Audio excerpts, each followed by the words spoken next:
Sir Owaisi आले पेजवर आपल्याला वो जाकिर भी नीचे उतर थोड़ा।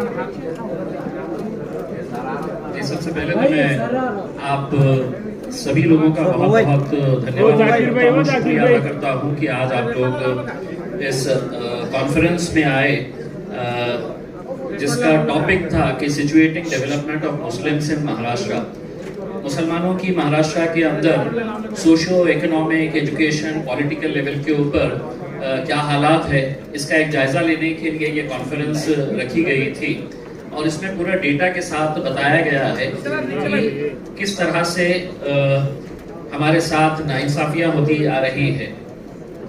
ये कॉन्फ्रेंस सिर्फ यही खत्म नहीं होती है, इसके आगे हमारा जो एक्शन प्लान रहेगा उसको हम कंटिन्यू करेंगे।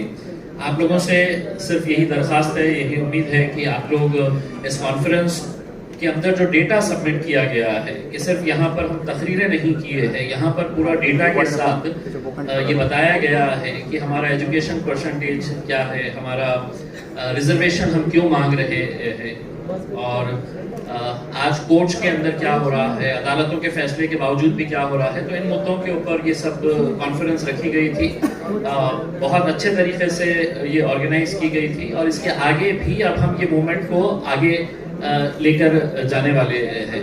तो आप लोगों का फिर से एक मरतबा बहुत बहुत शुक्रिया, थैंक यू वेरी मच। आप लोगों के जो भी सवाल है आप असदुद्दीन अवैसी साहब से कर सकते हैं। Thank you.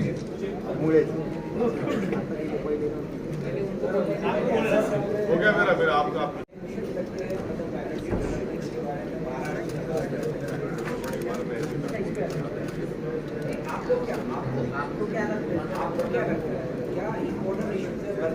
नहीं, ये इम्पोर्टेंट इशू था, इसीलिए तो आपको जहमत दी गई, सेमिनार किया गया कि रिजर्वेशन का मसला जो है एक बहुत इम्पोर्टेंट मसला है। देखिए, कोई भी इंसान नाइंसाफी जब होती है उससे जिंदा नहीं रह सकता। नाइंसाफी खत्म होना जरूरी है। हम नाइंसाफी के साथ कैसा रहेंगे? तो महाराष्ट्र के उन 50 कास्ट को जिसको मुंबई हाई कोर्ट ने अपने ऑर्डर में कहा कि एजुकेशन में इनको 4% रिजर्वेशन मिल सकता है, इसलिए कि वो सोशली एजुकेशनली उनके बैकवर्डनेस का एक एम्पिरिकल डेटा है, तो उसको नहीं देना ये बहुत बड़ी नाइंसाफी है। आप किसी और जिस किसी को देना चाहते दीजिए आप, मगर जब मेरा मुसलमानों का सोशल एजुकेशनल बैकवर्डनेस प्रूव हो चुका है, हाई कोर्ट ने उसको एक्सेप्ट कर लिया, तो बजाय आप एक एक्ट को लेकर आते या रीप्रोमulgate करते आप ऑर्डिनेंस को, आप मुसलमानों को नहीं देते और फिर आप हमको उंगली उठाकर बोलते हैं कि हम कम्युनल है और आप सेकुलर हैं। भाई, आप नाइंसाफी तो आप कर रहे हैं ना। ये नाइंसाफी का खात्मा जरूरी, नाइंसाफी खत्म होना चाहिए और महाराष्ट्र के मुसलमानों को रिजर्वेशन मिलना चाहिए। पूरे मुसलमानों को नहीं, वो जो 50 कास्ट जिसको हाई कोर्ट ने अपने ऑर्डर में कहा कि इनको मिल सकता है, इनको मिलना चाहिए, इसको हाई कोर्ट ने अपहेल्ड किया।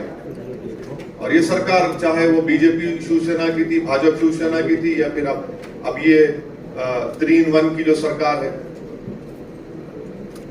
ये भी तो 3-in-1 भूल गए।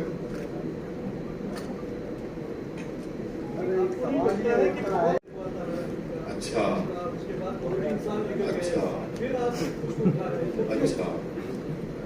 तो मराठाओं को देर नहीं हुई। हाँ, अभी हम भी रोड पे निकलेंगे ना, वही चाहते हैं क्या? भाई, आप मराठा रिजर्वेशन की बात कर दे, आप मुस्लिम रिजर्वेशन क्यों नहीं बात करते? कौन रोक रहा है आपको मुस्लिम रिजर्वेशन देने के लिए? हाँ, सुप्रीम कोर्ट ने मराठा रिजर्वेशन को कहा कि Maratha are not socially educationally backward.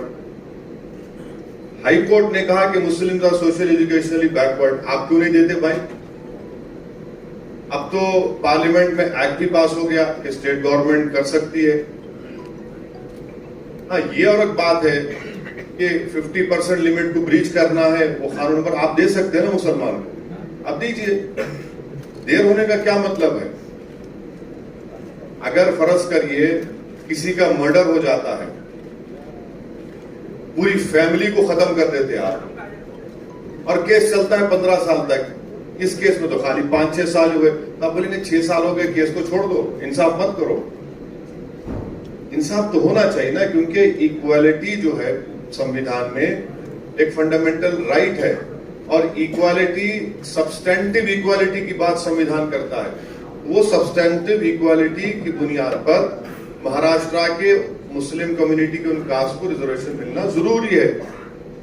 आप ये बताइए कि मुसलमानों का, हम शिवसेना से, भाजपा से, कांग्रेस से, एनसीपी से एक सवाल कर रहे हैं, आप महाराष्ट्र की जनता को बता दो कि मुसलमानों के पास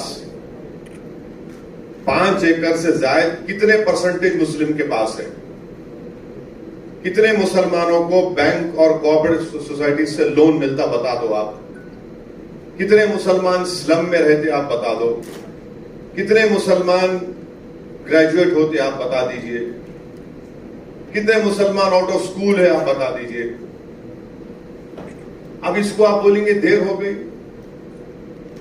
देर हो कुछ हो, ये इंसाफ का मुद्दा है, और इसमें देर की बात नहीं है, तो सिर्फ 5-6 साल पुरानी बात है। आप इसको सही करिए। आपको सिर्फ या तो आने वाले जो आपका नागपुर में सेशन होगा उसमें बिल लाइए और उसको एक्ट बना दीजिए, किस्सा खत्म हो गया, कोई रोकने वाला नहीं है।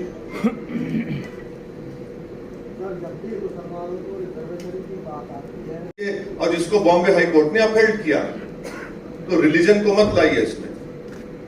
मैं रिलीजन की बुनियाद पर नहीं, मुसलमानों में जो कास्ट है उनकी और उनके सोशल एजुकेशनल बैकवर्डनेस के नाम पर जिसका डेटा महमूद रहमान कमेटी ने दिया, जिसको हाई कोर्ट ने माना उसको कि हाँ ये सच्चाई है, ये कास्ट मुसलमानों में बैकवर्ड है सोशली और एजुकेशनली।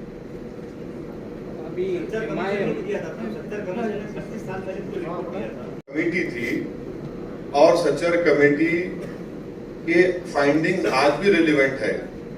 महमूद रहमान कमेटी को महाराष्ट्र के मुसलमानों की पसमानदगी, उनका backwardness socially, educationally, economically, health, housing, land, share in equity, ये 7-8 चीजों पर उस रिपोर्ट को, उस कमेटी को बनाया गया, उसने रिपोर्ट दी।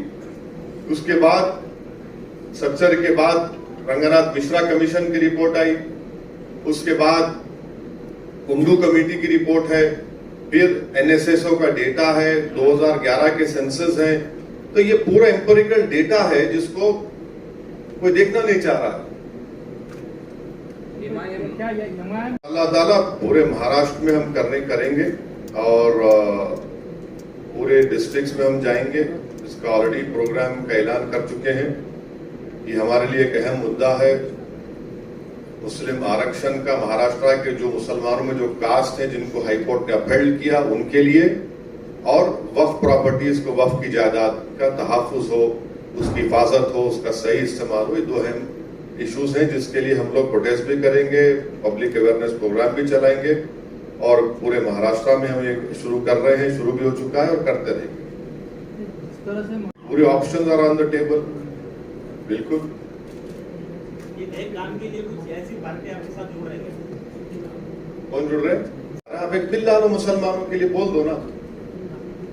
आप दो महाराष्ट्र के मुस्लिम्स को दो जिसको हाईकोर्ट ने अपहेल्ड किया है। आप पूरे ये बिल लाएंगे, वो बिल, ये बिल क्यों नहीं लेके आते आप? कौन रोक रहा आपको? लाना चाहिए।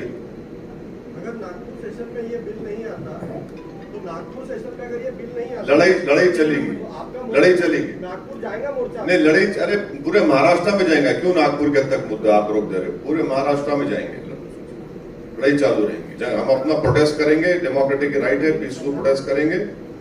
इस राइट के लिए हम लड़ेंगे। देखिए, मैं हर चीज को बर्दाश्त कर सकता हूँ, नाइंसाफी के साथ हम जी नहीं सकते। ये नाइंसाफी हो रही है हमसे। आरक्षण की लिमिट खत्म हो चुकी है। कैसा बोले? अरे हाईकोर्ट ने कह दिया ना, हाईकोर्ट ने कहा कि मुसलमानों को दो, इनको दिया जा सकता है। हाईकोर्ट ने कहा एजुकेशन में दे सकते हैं, एम्प्लॉयमेंट में दे सकते हैं, क्योंकि एम्प्लॉयमेंट 50% क्रॉस कर गए थे। हाईकोर्ट ने कहा कि मुसलमानों का एजुकेशनल और सोशल बैकवर्डनेस है, मगर क्योंकि एजुकेशन में इनको दे सकते, एम्प्लॉयमेंट 50% क्रॉस करे, एम्प्लॉयमेंट नहीं दे सकते, एजुकेशन में दो ना। हाईकोर्ट ने मराठा कम्युनिटी के बारे में ऐसा ही कहा है ना, आप पढ़े नहीं बराबर, आप पढ़े नहीं बराबर। हाई कोर्ट ने उसको रिजेक्ट किया।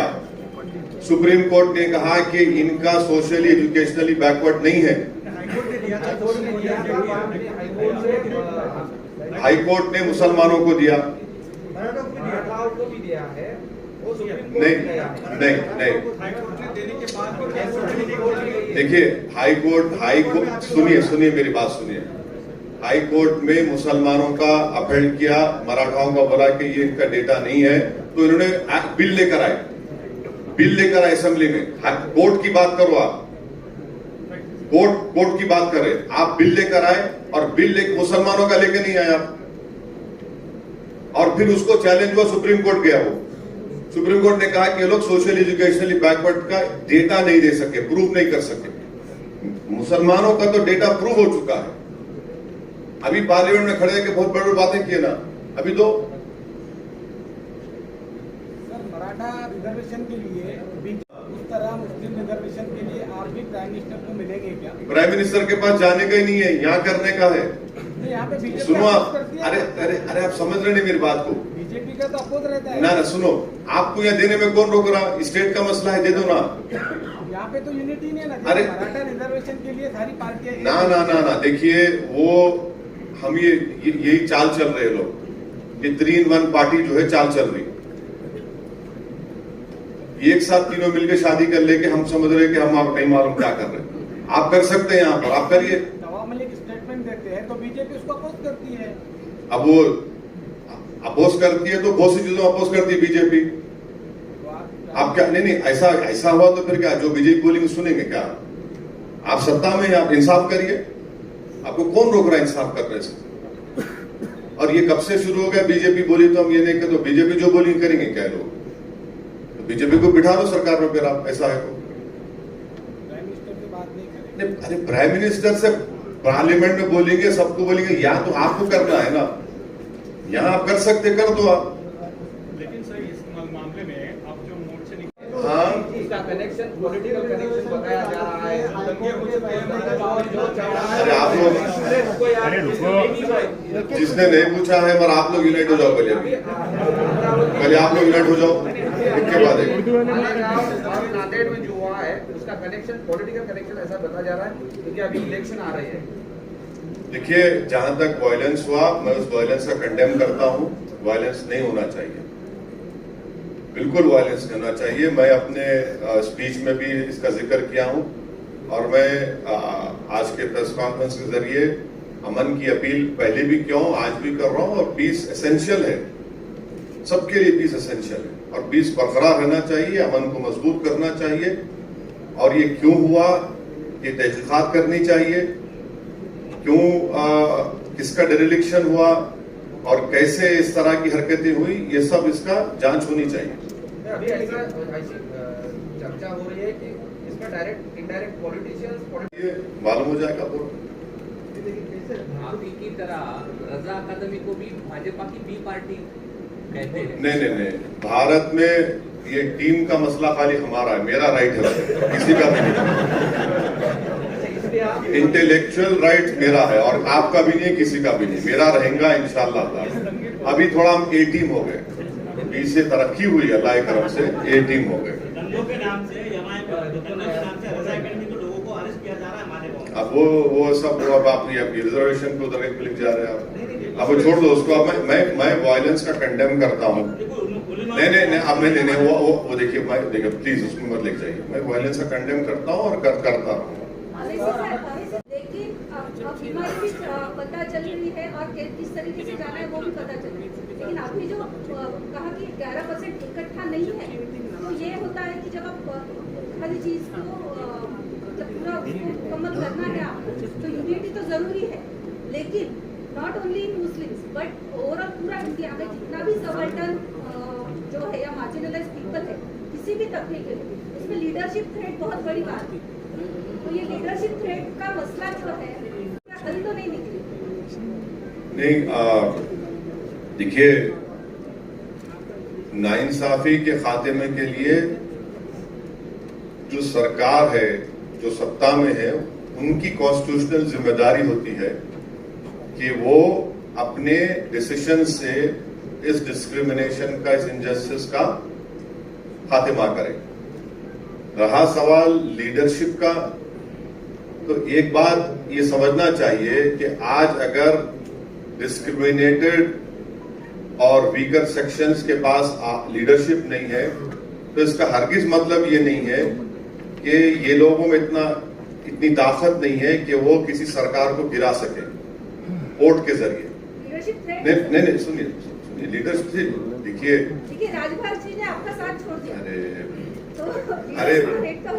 अरे मैडम, मैं भी और आप दुनिया का साथ छोड़ के जाएंगे ना एक दिन, उसमें क्या होने वाला? दुनिया खत्म हो जाएगी क्या? वो सब छोड़ के जाने वाले हैं, ये सियासत है। कोई आता है, कोई छोड़ता है, हमको क्या करना है? हम अपनी जगह पे, अगर मैं अपनी जगह पे फर्म हूं, अपने उसूल पर, अपने प्रिंसिपल्स पर, अपने मंजिल पर मेरी तवज्जो है, तो यकीनन मुझे अपनी मंजिल मिलेगी। अब कोई छोड़ के जाता है, कोई आता है, तो उनसे पूछना चाहिए क्यों छोड़ के भाग गए, तो उसमें मैं क्या कर सकता हूं? मगर आपका जो बुनियादी सवाल है, यस, 11% मुसलमानों को आपने बहुत अच्छा मैसेज दिया, मैं आपका शुक्रिया अदा करता हूं कि जिस तरह मराठा समाज एक होकर अपनी लड़ाई लड़ा और भाजपा को, कांग्रेस को, एनसीपी को, शिवसेना को उन्होंने घुटने टिका दिए उनके। मगर मैं मराठा समाज को भी बोल रहा हूं, वो इतने खामोश क्यों है? भी देखो, हम तो लड़ रहे हैं, मराठा समाज बहुत खामोश बैठा है आजकल। क्या वो बातों में आ गए क्या? शिवसेना के, एनसीपी के, कांग्रेस के, भाजपा के? चलिए, मराठा समाज भी खड़ा हो जाए, हम भी साथ में खड़े होते हैं उनके, कोई बात नहीं। मगर ये सोचना पड़ेगा। और जहां तक सबाल्टर्न कास्ट का मामला, it is a very larger question, but I am be rest assured that there will be a voice, there is a voice. इस मुल्क में सबसे बड़ा अपोजिशन जनता है, और जनता में सबसे बड़ा अपोजिशन वो गरीब लोग हैं जो वोट का इस्तेमाल दौलतमंदों ज्यादा करते हैं, और वही सबसे बड़ा अपोजिशन है, वही निकलेंगे इंशाल्लाह। सर, मराठा एक साथ इतने बड़े पहले कोई पॉलिटिकल पार्टी उनके साथ है, मजलिस का कितना सुनेगी मुसलमान, और कितने लोग आपके साथ आएंगे? अगर मजलिस के साथ लोग होते तो शायद आपको पिछले इलेक्शन में अच्छा सक्सेस हो जाता। सर, इसी से जुड़ा हुआ सवाल है। नहीं, अब ये सवाल जो है औरंगाबाद के एमपी को देना चाहिए। देखिए, हमने 27 नवंबर को एक नारा दिया था कि चलो मुंबई, और उसका मकसद यही था कि हम रिजर्वेशन, वक्फ की जमीनें और जो भी जहां पर भी इनजस्टिस हुई है उसको हाईलाइट करने के लिए हम ये 27 तारीख का जो ये है, आप जो एक सवाल कर रहे हैं कि आपको कितना समर्थन, हमारे जो मैडम ने भी सवाल किया है कि आपके पास तो यूनिटी नहीं है, आपके पास यही नहीं है। दिसंबर में हम मुंबई जाने वाले हैं और आपको उस दिन ये एहसास होगा कि हमारी यूनिटी कितनी है और हमारी तादाद कितनी है। सर, मेरा सवाल पूछने का मकसद ये था, मराठा एक साथ इसलिए एक साथ रहे लास्ट तक क्योंकि कोई पॉलिटिकल झंडा लेके वो साथ नहीं चले। मजलिस आपके साथ, मस्जिद के साथ मुसलमान क्यों आए? नहीं, वो झंडा लेके नहीं चले, मगर पीछे झंडा पकड़े के लोग थे, मालूम आपको ही मालूम? सामने आ गए। हाँ, पीछे कौन पकड़े थे मालूम ना, हमको ही मालूम। पीछे तो सब लोग थे। हाँ, पीछे सब थे, बिल्कुल। अब हम सामने रहेंगे, लेकिन आप सामने आओगे तो कोई मुसलमान। हाँ, वो आप फिक्र मत करो, मुल्ला जी का मामला हम देख लेंगे, छोड़ दीजिए। आपके पीछे है कोई लेकिन झंडा लेके? अल्लाह है हमारे साथ, हमारे बीजेपी साथ रहेगी। हाईकोर्ट के फैसले के बावजूद में कोशिश करेंगे, मेहनत करेंगे। इंशाल्लाह हमको यकीन है कि महाराष्ट्र के जो सेकुलर जहन रखने वाले लोग हैं, जो बड़ी तादाद में हैं, वो हमारी इस बात को समझ रहे हैं, नाइंसाफी को पसंद नहीं करते। उन तमाम का हमको साथ, उनका आशीर्वाद, उनका मोहब्बत मिलेगी।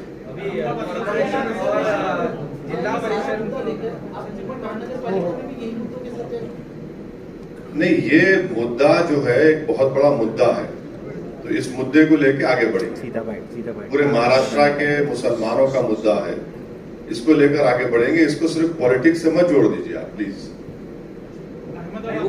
बीजेपी को हुआ ऐसा लोग कहते हैं, अभी ये मुद्दा खत्म होने के बाद ये मुस्लिम आरक्षण का मुद्दा लेकर फिर किसी और पार्टी को समर्थन के लिए तो ये कुछ हो रहा नहीं, ऐसा भी सवाल उठाया जा रहा है। अरे आप थोड़ा स्टडी कर लेना भाई, आप स्टडी नहीं करते आप। अब आप ये बोलो कि शिवसेना कांग्रेस एनसीपी से शादी क्यों कर ली? मेरी वजह से। अबे वो तो हमारे खिलाफ थे ना, अब मिल गए। असेंबली इलेक्शन में बताए ओएसी ये वो बोले, तीनों मिल गए। अब पूरे भारत में 302 सीट बीजेपी लड़ी, उसका भी जिम्मेदार मेरे को दे दो आप।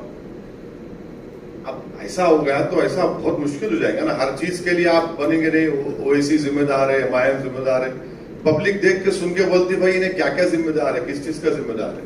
नहीं, ऐसा तो नहीं है कि अभी एक्टिव आप जो एक्टिव हो रहे हैं, तो अभी इलेक्शन है ना कॉर्पोरेशन के और जिला परिषद के, इसके पहले आप थोड़ा एक्टिव हो गए। पिछले 2 साल में जब इलेक्शन खत्म हो गए उसके बाद में ना मुस्लिम आरक्षण का मुद्दा। एक टाइम होता बीज बोने का, एक टाइम होता फसल काटने का, समझे ना? चलिए अभी और कुछ, अभी अब अरे आप मैं चाहता हूँ आपका, मेरे को मालूम, और मेरे को भी जाना है।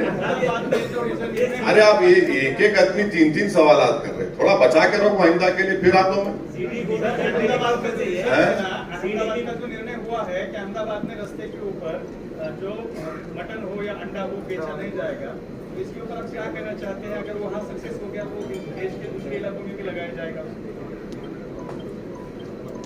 देखिए ये समझ में नहीं आ रहा कि वेजिटेरियन बंडी रह सकती, नॉन वेजिटेरियन नहीं रह सकती। नॉन वेजिटेरियन होटल में खा सकते, बाहर नहीं खा सकते। तो होटल में तो दौलत बन जाएगा ना। अब चाय बेचने वाला, चाय बनाने वाला तो बंडी पे गोश्त खाएगा उन्हें, अंडे बेचने वाले। और एक बात समझिए कि मेजॉरिटी उसमें नॉन मुस्लिम्स हैं, जिनको आप एम्प्लॉयमेंट से महरूम कर दिए। इतनी गरीबी है, इतनी परेशानी है। और अहम बात यह है कि गोडसे का स्टैचू लगता है, मगर आपको बंडी की फिक्र है, गोश्त की बंडी की। गोडसे का स्टैचू लगता है, उसके ऊपर कुछ नहीं बोलेंगे। तो आप ये तो एंटी पोर स्टेप है ये। आप तो गरीबों को उनका पेट काट दे रहे हैं।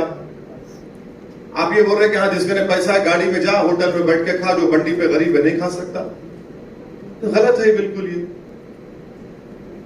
सर आपने 2 दिन पहले अरे कंगना का स्टेटमेंट को नींद नहीं आती, हाँ। तो उसी तरह औरंगाबाद में भी एक अमित शाह है जो जब तक खासदार इम्तियाज जलील को ये कहता है कि वो गलती से चुन के आए हैं, जब तक उसको नींद नहीं। दोनों भाइयां हैं एक दूसरे के। Thank you.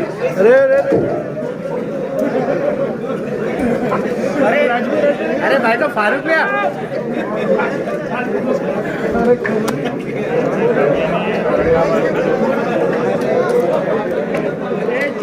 तमाम मीडिया पर्सन